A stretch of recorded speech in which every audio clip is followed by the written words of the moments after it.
Kristus akan mengubah tubuh kita yang hina ini menjadi serupa dengan tubuhnya yang mulia, berdasarkan kuasa yang membuat dia sanggup menaklukkan segala sesuatu kepada dirinya.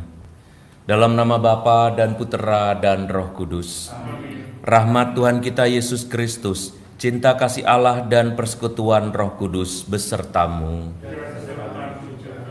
Bapak, Ibu, saudara-saudari dan anak-anak sekalian, selamat mempersiapkan perayaan Ekaristi hari Jumat pertama ini. Hari Jumat pertama selalu kita berikan secara khusus untuk menghormati hati kudus Yesus. Tetapi dalam masa bulan arwah ini, kita masih akan tetap merenungkan bagaimana kehidupan kita, bukan hanya saat ini, tetapi juga ketika kita sudah dipanggil Tuhan. Marilah berdoa.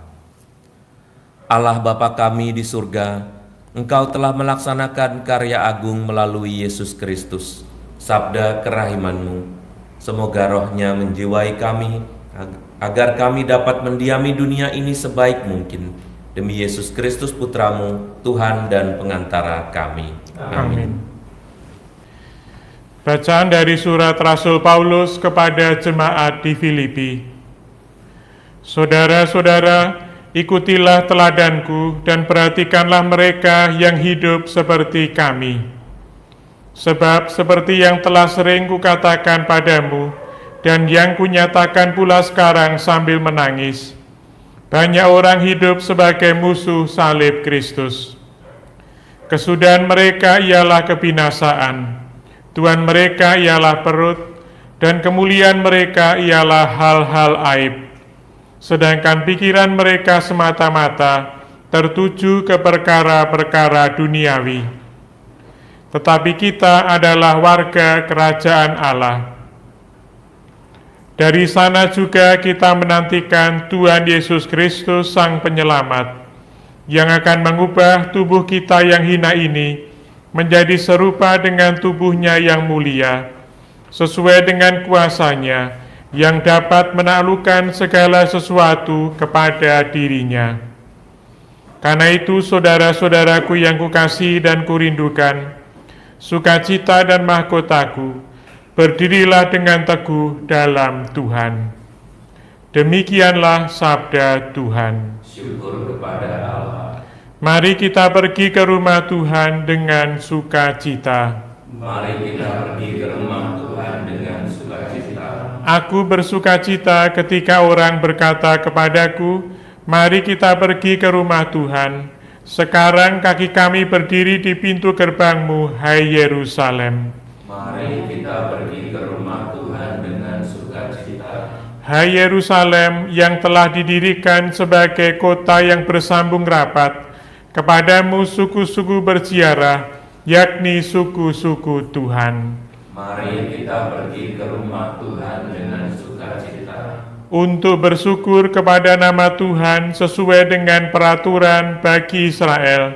Sebab di Yerusalemlah ditaruh kursi-kursi pengadilan, kursi-kursi milik keluarga Raja Daud. Mari kita pergi ke rumah Tuhan dengan sukacita. Haleluya, haleluya. Haleluya, haleluya. Sempurnalah kasih Allah dalam hati orang yang mendengarkan sabda Kristus. Haleluya, haleluya. Tuhan sertamu. Inilah Injil Yesus Kristus menurut Lukas. Dimuliakanlah Tuhan. Pada suatu ketika berkatalah Yesus kepada murid-muridnya, ada seorang kaya yang mempunyai seorang bendahara. Kepadanya disampaikan tuduhan bahwa bendahara itu menghamburkan miliknya. Maka si kaya itu memanggil bendahara itu dan berkata, "Apakah yang telah kudengar tentang dirimu? Berilah pertanggungjawaban atas urusanmu, sebab engkau tidak boleh bekerja sebagai bendahara lagi." Berkatalah bendahara itu dalam hatinya, "Apakah yang harus kuperbuat?" Tuanku memecat aku dari jabatanku, mencangkul aku tidak dapat, mengemis aku malu. Aku tahu apa yang kuperbuat supaya apabila aku dipecat dari jabatanku sebagai bendahara, ada orang yang mau menampung aku di rumah mereka. Lalu ia memanggil satu demi satu orang yang berhutang kepada tuannya. Berkatalah ia kepada yang pertama, "Berapa besar utangmu pada tuanku?" Jawab orang itu, 100 tempayan minyak.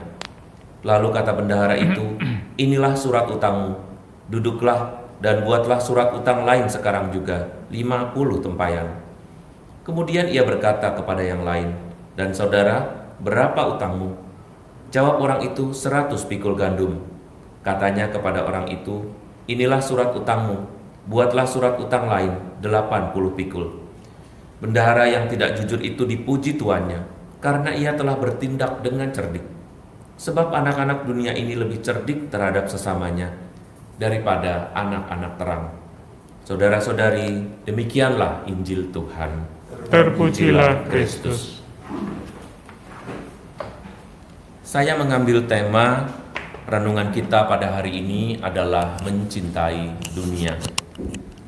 Mungkin biasa bagi kita kalau dikatakan mencintai surga, mempersiapkan kehidupan kita sesudah kita mati, atau mungkin kita mencari surga juga di dunia ini, dan hal-hal lain yang sifatnya sangat rohani.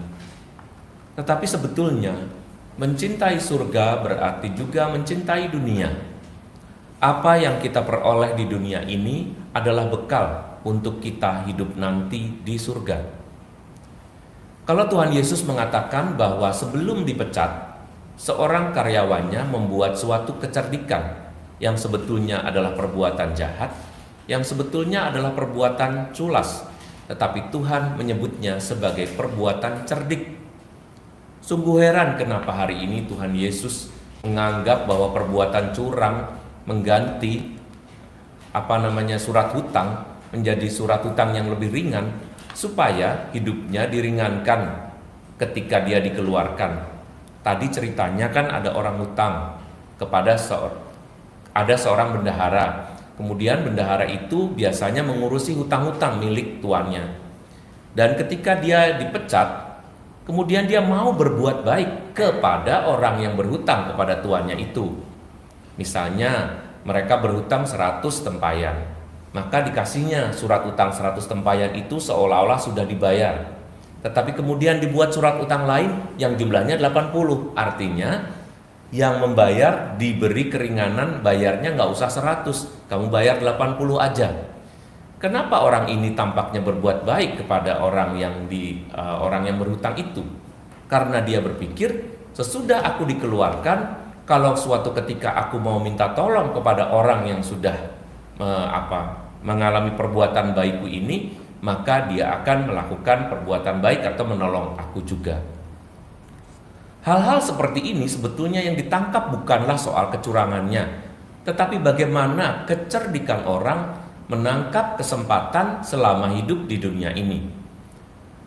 Kesempatan biasanya diartikan sebagai untuk memberikan kekayaan dan juga untuk membangun istana bagi dirinya sendiri. Setiap orang mempunyai kesempatan di dunia ini dan hanya di dunia ini. Kalau kesempatan itu dipakai untuk memperkaya diri sendiri, atau kesempatan itu dipakai untuk mensejahterakan diri sendiri, maka Tuhan tidak berkenan. Mungkin Anda menangkap dalam peristiwa tadi, Tuhan Yesus seolah-olah justru melindungi orang yang berbuat curang. Tetapi sebetulnya yang ditekankan oleh Tuhan Yesus adalah kecerdikan yang dipakai oleh si bendahara itu untuk melakukan perbuatan baik di ujung nasibnya yang kurang baik, yaitu dipecat dari pekerjaannya. Jadi bukan soal bagaimana keculasannya atau kecurangannya yang merugikan si tuan.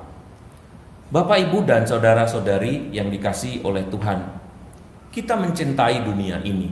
Kita harus mencintai dunia ini, karena hanya di dalam dunialah kita dapat memperbaiki diri kita. Hanya di dalam dunialah kita mempunyai kesempatan untuk memperbaiki nasib kita nanti ketika kita dipanggil Tuhan. Dan hanya di dalam dunialah orang mempunyai kesempatan untuk berpikir, orang mempunyai kesempatan untuk merenung, dan orang mempunyai kesempatan untuk menimbang apakah yang dilakukan itu baik, tidak baik, kurang baik, dan seterusnya. Kesempatan untuk berbuat baik hanya ada selama kita di dunia ini, sebab sesudah kita dipanggil oleh Tuhan, semua sudah selesai.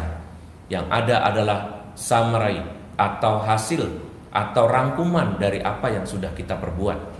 Dan selanjutnya pada saat itu kita hanya membutuhkan doa dari orang-orang yang pernah mencintai kita, menyayangi kita, menyayangkan kita, atau bahkan orang-orang yang berkeprihatinan kepada kita. Di dunia ini juga kita bisa menciptakan sejarah yang baik. Ingat, satu orang bisa merubah seluruh dunia. Gara-gara satu orang bisa juga rusak seluruh dunia. Seperti sekarang ini, barangkali yang sedang hangat-hangatnya adalah pemilihan presiden di Amerika Serikat. Bayangkan satu orang diperbincangkan oleh seluruh dunia hanya karena namanya. Bukankah kita masing-masing juga mempunyai kesempatan yang sama? Asalkan kita mau mengisi kesempatan kita selama hidup di dunia ini dengan sesuatu yang cerdik, cerdas, tetapi juga berguna bagi banyak orang. Banyak yang menggunakan kesempatan hidup di dunia ini hanya untuk menunggu mati, mengisi kehidupannya hanya untuk hal-hal yang tidak berguna, mengisi kehidupannya hanya untuk hal-hal yang sia-sia, melulu untuk kepentingannya sendiri. Barangkali yang dipikirkannya adalah, kapan lagi aku akan menikmati kehidupan yang menyenangkan dan membahagiakan aku? Pikiran ini oleh beberapa orang juga dipikirkan sebagai kesempatan untuk menyenangkan.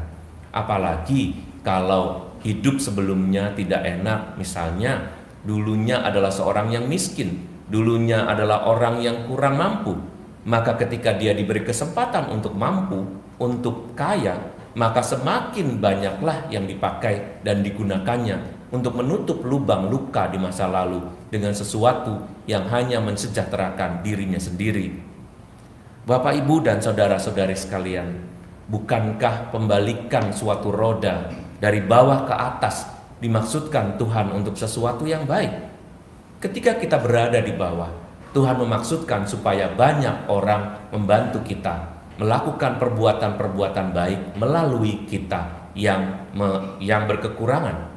Dan ketika kita berada di atas, gantian kita membantu orang-orang yang berkekurangan atau membantu orang-orang yang tidak memiliki sesuatu atau tidak mampu melakukan sesuatu. Dengan begitu, entah kita miskin, entah kita kaya, hidup kita tetap berguna. Kita hanya mempunyai kesempatan satu kali. Perkara-perkara duniawi tidak pernah dianggap remeh oleh Tuhan Yesus. Perkara-perkara duniawilah yang selalu dibicarakan ketika Yesus mengucapkan sabda-sabda bahagianya. Yesus tidak hanya membicarakan mengenai kerajaan Allah, sebab kerajaan Allah yang diwartakan oleh Tuhan Yesus selalu melalui perjumpaan atau pertemuan, persahabatan, dan relasi dengan orang-orang, terutama di rumah, dan kemudian juga orang-orang yang bertetangga, makin jauh, dan makin mendunia. Kita tidak akan pernah berhenti berkebutuhan, tetapi ada satu kebutuhan yang diwartakan oleh gereja pada saat ini, yaitu kebutuhan akan surga.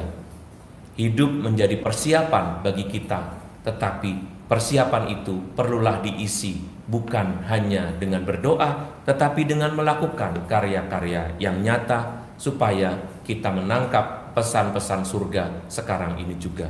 Tuhan memberkati.